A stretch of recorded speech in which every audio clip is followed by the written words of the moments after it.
I wanted this opportunity to get Nara Lokesh on stage because without trying to sound even slightly prophetic, I have a feeling that this young politician on stage here is going to do some big things in the future.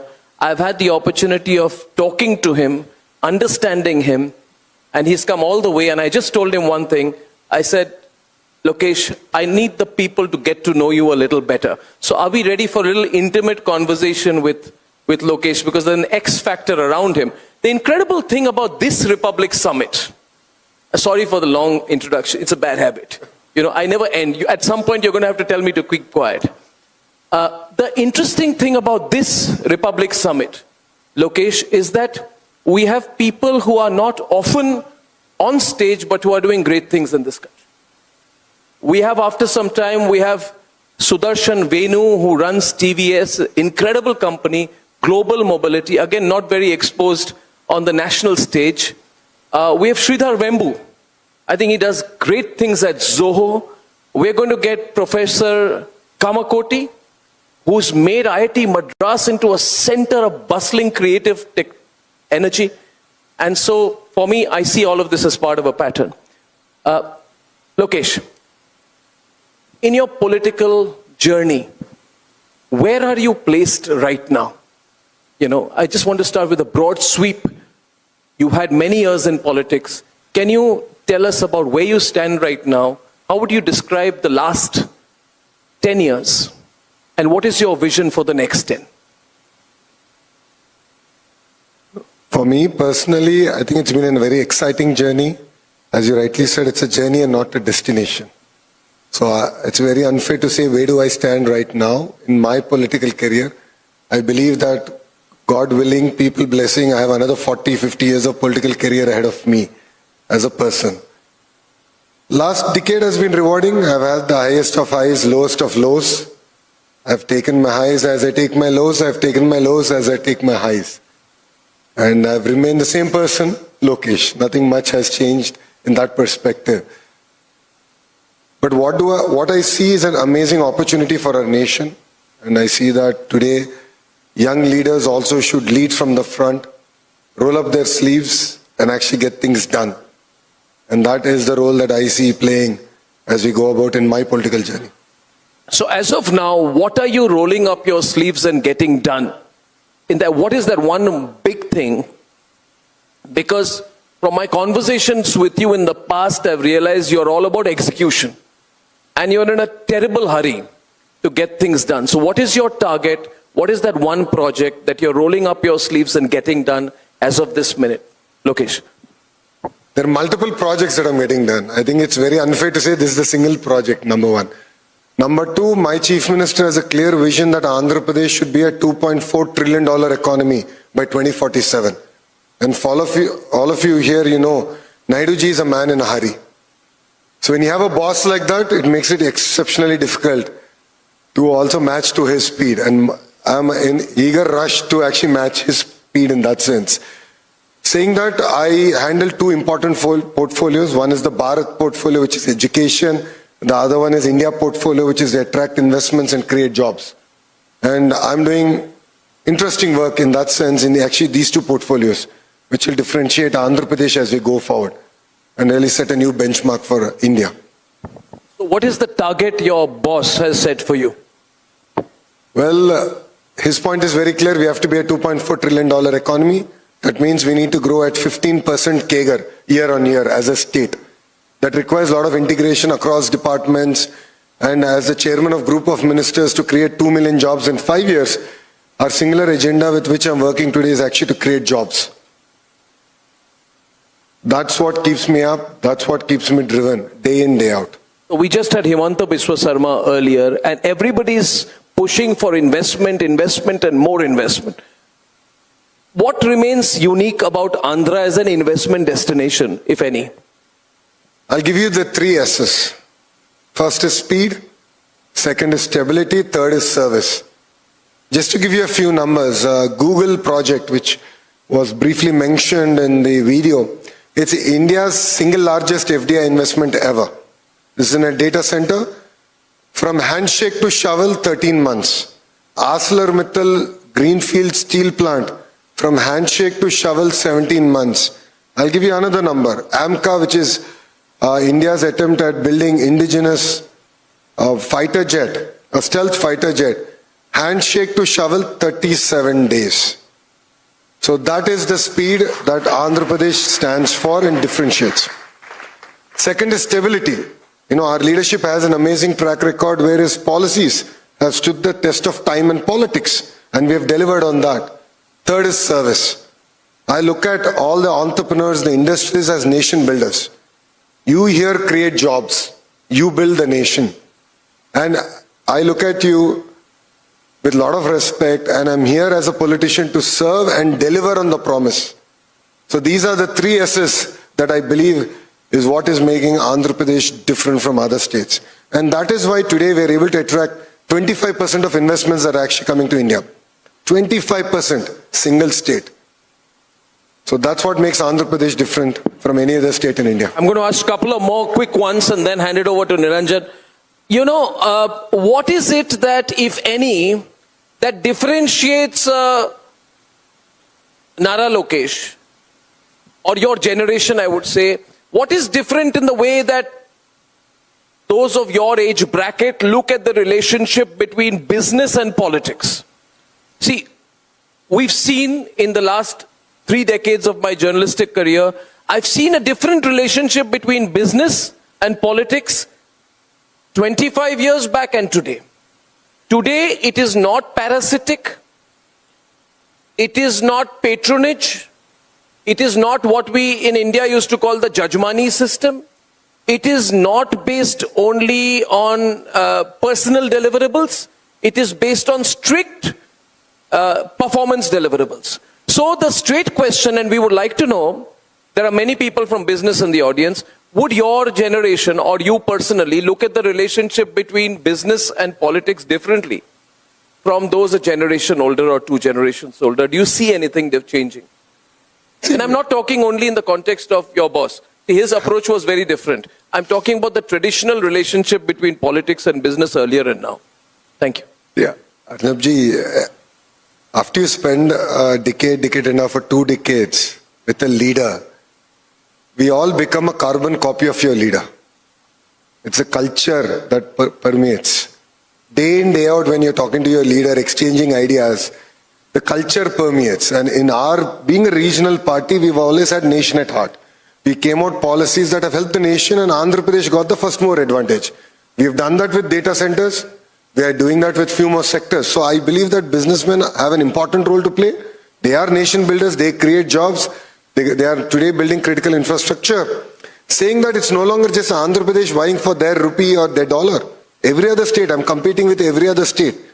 And I'm differentiating myself with the 3 S's. And that is what I believe will make Andhra Pradesh a better place than any other state. And today, if you know, quite a few of the business houses that are already investing in Andhra, if you look at it, they are very diversified business houses. So they require multiple ministries to integrate. And that's the exact job that I'm doing. I update them on a weekly basis on the status of their project, because it is in my interest that I ground the project, create those jobs, and create that local economic impact that these kind of investments actually make. Okay, I have a couple of more. Niranjan, one more. Niranjan is thinking this guy's grabbed the mic. Anyway, he's my boss. What's new? He sits in the studio for 2 hours every day ad nauseum. And yet, even in the one opportunity I'm sitting there, he's grabbed the mic. Niranjan, forgive me. I just one question, because, you know, I need to push the envelope a little bit with you now. Because there's a feeling that because he's the most, in numbers, powerful ally of the BJP, you are, that you get differential treatment. So the nation wants to know, Mr. Lokesh, because of your political power, do you get differential treatment? Do you get special treatment? If so, to what extent? How does that make you complacent? Is there a deliverable with it?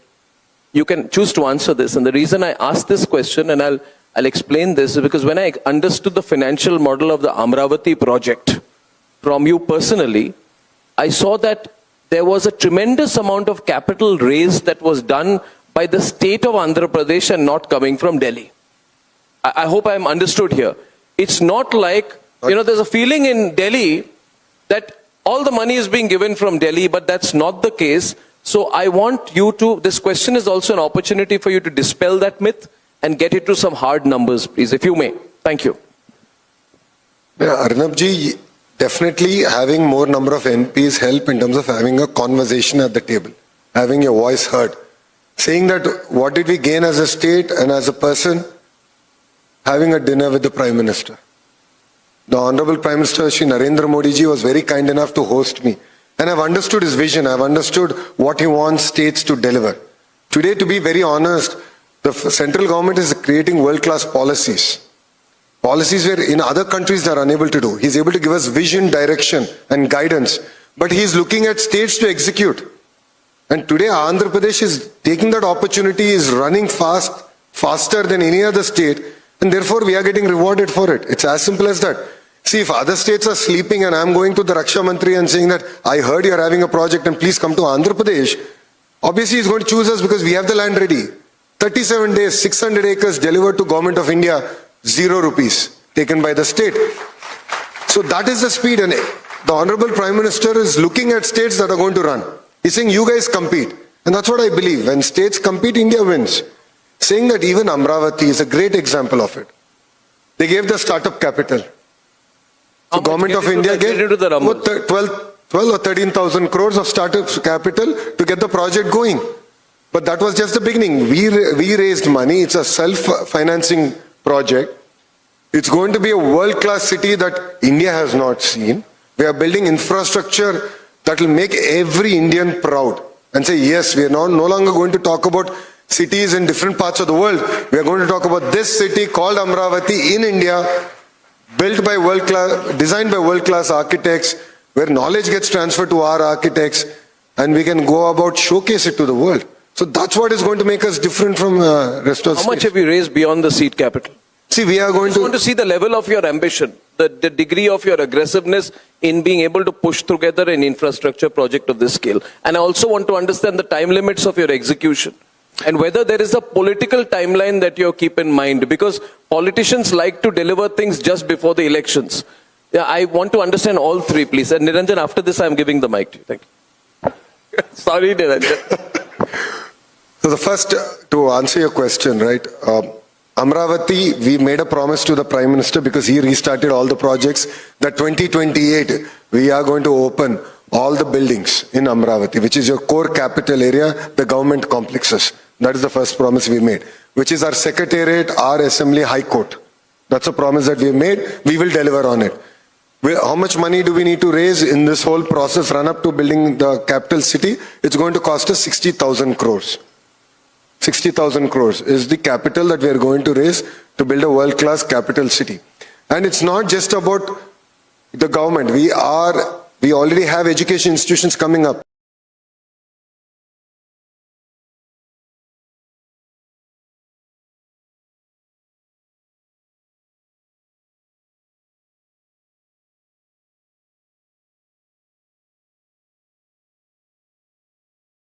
I'm not too sure how many of you know here, BITS is building their quantum campus in Amravati, and it's going to start taking admissions next year. So that's the pace at which development is happening. Hospitals, hotels, convention centers, educational institutions, because we don't want it to just be a government city. We want it to have a soul. And it should become an economic powerhouse for the state of Andhra Pradesh. See, if I have to achieve the $2.4 trillion economy, it's not going to be one city. There are going to be multiple economic regions. So we have Visakhapatnam economic region, Amravati economic region, and Tirupati economic region, each with a very distinct focus. So Visakhapatnam is where the data centers, the IT, the ecosystem is now getting built up. Amravati is where the entire quantum ecosystem is getting built up. And Rayalaseema, which we call the Tirupati economic region, is where the entire manufacturing ecosystem is getting built up. So while Amravati is going to be our capital city, we are equally developing rest of Andhra Pradesh. Niranjan. On a lighter note, Nara Lokesh, for one of these summits, we tried to invite the former Chief Minister, and I remember traveling to Vizag. And I have to tell you, talking about these capitals, the state of Vizag back then, I can't tell you the condition in which the roads were. Right? In this competition to build capitals, new cities, most often what people forget is what is really required, and that is the drive. And to look at the TDP of NDA 1 under Modi ji to TDP 2 under the current dispensation, right? There's a lot of generational gap. Your MPs back then were much older. The attitudes were much more different. There were many more controversies. But today when I see you and your MPs here, they're way younger. You're 43, there are leaders in India who are 15 years older than you and still call themselves youth leaders. But that apart, you have MPs here. I think you introduced us to one of your MPs who was in his 30s.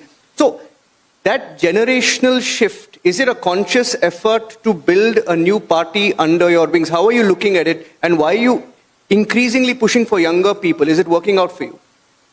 See, every political party has to go through its own sets of transition. If you look at it, when our founding father NTRG started the party, he gave doctors, engineers, great opportunities to join politics. They've become very well established leaders. They have led the party for 40, 45 years, 4 decades. They themselves on multiple occasions have said that now party has to also find next generation leaders to lead from here. And that's the exact transition we have done. In the last election, if you notice, 50% of our legislatures are first timers. 17 out of 25 ministers are first timers. We have the youngest parliamentary party. And our MP, Rammohan Naidu, is the Minister of Civil Aviation, is the youngest cabinet minister in Indian history. It's very important that this transition happens because we need to understand the aspirations of the youth of India, and they should be well represented in the political system also, and even in terms of governance delivery. So the transition is what we are very conscious about as a political party. Though, as I said, we are a regional party, but we have India at heart.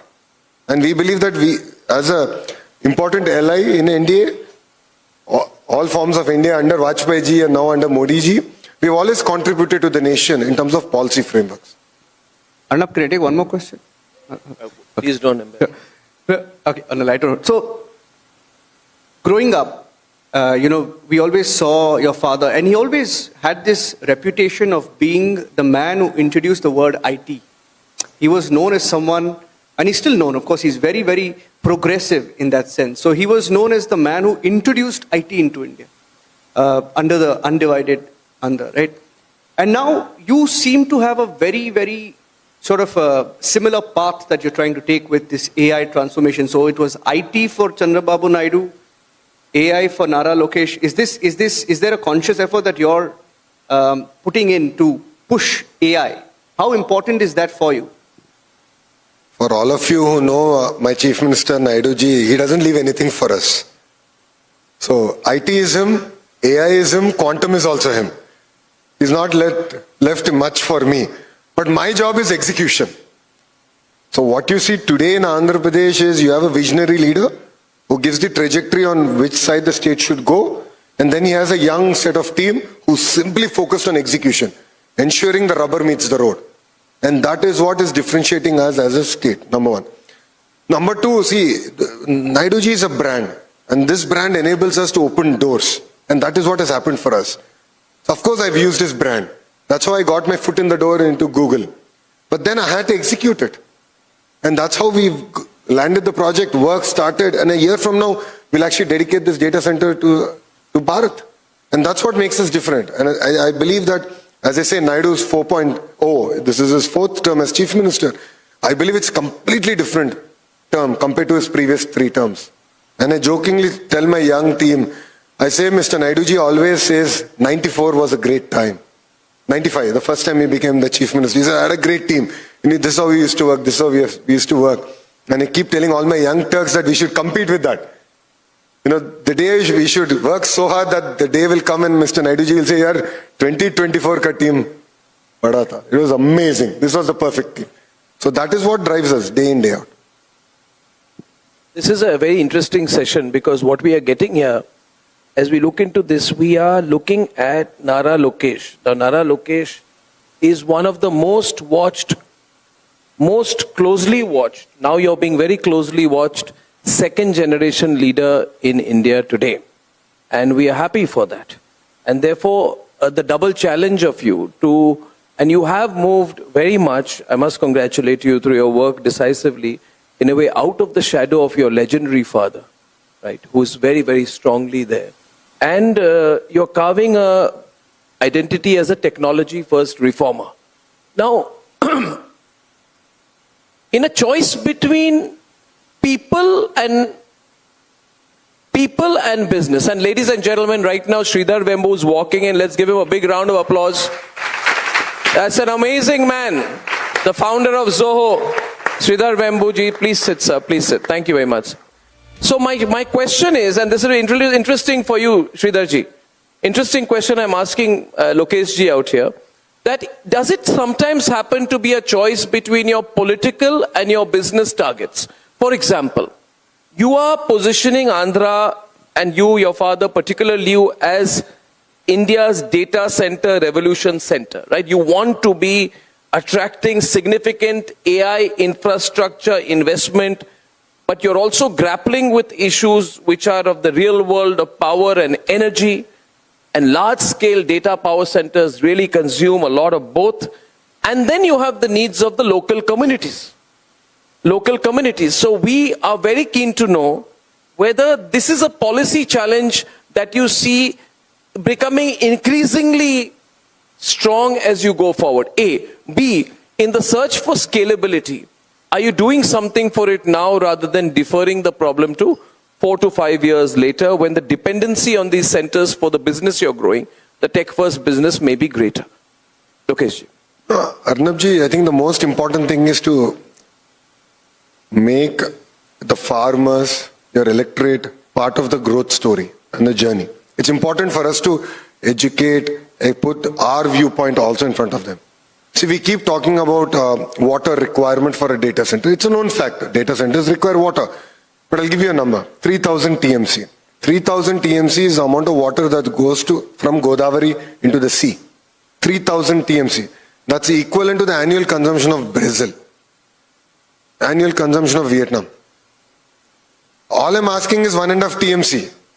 And today I have the irrigation network. Polarum project is going to be done, where I'll be able to take this water. Right, I'll be able to take this water for the data center requirement, number one. Number two, when you look at it, India has one grid, one nation, which differentiates us from the rest of the world. Today, I have a lot of renewable energy assets in the southern part of Andhra Pradesh. My ability to roll this energy to the data centers makes it very easy. Saying that, if you look at what's happening, now already restrictions have started coming in terms of the AI platforms. Every country has started to protect themselves. So it's very important that India has to look at it from an infrastructure level. India has to look at it from a technology stack level, where we are also differentiated. We have our own sovereign stack. Otherwise, time will come where we will be left high and dry. Are you planning for it now? Absolutely. Huh? I'll give you another number. Energy consumption in Andhra Pradesh has gone up by 17%, 17, year on year. It's the highest compared to any other state. And I need to plan for it, because we are at 15,000 megawatts today. At this pace, before even all my projects have signed, are grounded, I'm already on this hyper growth. I need to plan for my energy requirements. I need to plan for my water requirements. And this is what keeps us up day in, day out. And every minister, from my irrigation to our energy minister, we are very focused on it. And that's how we are able to deliver. So the contradiction here is that, earlier it was appeasement politics towards electorates. Now you say that you do real-time governance. You say that you have a real-time governance dashboard. I have been told that you have some kind of a dashboard. It sounds like a fighter jet cockpit, where you have a real-time governance dashboard. Is it possible to do that? Is it only an attractive catchphrase, a positioning tool, a marketing gimmick? Or is it really possible to do that? I mean, what is this real-time governance dashboard that you have already started? So let me give you, what does it mean for an average citizen? So let me give you another interesting fact. Before the NDA government came into power, that is in 2024, Andhra Pradesh had the lowest literacy level. A very paradoxical thing, right? When Andhra Pradesh contributes to IT in such a big way, how is it that Andhra Pradesh has the lowest literacy level? Because we never monitored dropouts. The preceding 5 years, 19 to 24, adult education was given a miss. Today, just in our education department, the way minister looks at data is a similar format in which my grassroots functionary, which could be my headmaster, looks at data. That enables to align our entire goals. That is enabling me to deliver results. If you look at our results as government schools, we have shown fantastic progress last year. This is the first year where close to 85,000 students migrated from the private school to the government schools in Andhra Pradesh. Data enables you to take decisions. Data enables you to understand where's the problem. Today, sitting in Amravati, I know exactly which schools I need to focus to improve my performance, which school contributed to lowest level, and even in which subject, which teacher, which student. We have done that entire link. When private sector can do it, why not the government? That's how governments should run, and that's the direction that my chief minister has given. And imagine we are doing this across ministries, and we're able to aggregate data centrally and guide the ministers. We know agriculture commodity prices. We are understanding water movement, because based on when rain will come, I know how much water to move, because irrigation moving water is very expensive. So we are planning relatively in advance, and that's how we are able to deliver growth rates that other states are unable to deliver. Did you intend to join politics after Stanford? I knew I'll join politics before Stanford. So there's an essay on why Stanford. It's a very unique thing for Stanford Business School. They say, why Stanford? And that's where I wrote that, I will make the transition from the private sector to the public sector, and I believe Stanford Stanford MBA would really equip me making the transition. So I knew this from day one. So actually, a lot of people ask me this question, what made you join politics? In 2004, Mr. Naidu lost an election. And exactly a year later, I went to a wedding with him, big fat Indian wedding. There were 5,000 people in the wedding. And when Mr. Naidu ji walked in, all 5,000 people stood up in respect. 5,000 people. So that's when I realized this is one profession where that kind of respect can actually be earned. And that's what really got me into politics. Let me tell you, that is well deserved. It's not for all politicians, but Chandrababu ji certainly deserves that respect. And I think this has been a great, promising start. I've really enjoyed the conversation. You're very positive, and I wish you all the best. Is something giving you sleepless nights? My father. God, this is the real moment. Can you say that again so I get that 40-second? Why is Chandrababu Naidu giving his son sleepless nights? The nation wants to know. I'll send this to him, by the way. Yeah. Well, he's a tough taskmaster. We were celebrating the fact that we attracted 25% of India's investments. And I'm the chair of the group of ministers. So I was like, yeah, I've done a decent job. Not a great job, I know you won't agree. He looks at me and says, you've left 75% on the table. Why are you not getting the other 75%? So imagine if you have a chief minister like that, you will have sleepless nights. And it's fun working with him, working for him, working Don't under him. complain, you are enjoying it completely. Absolutely. I thank you very much. I thank you very much, and I think we should wish him all the best for what he does in the future. Man to watch out for, Nara Lokesh, a man to watch out for. Thank you very much. Thank you. Niranjan, I'm sorry. Thank you so much, Nara Lokesh.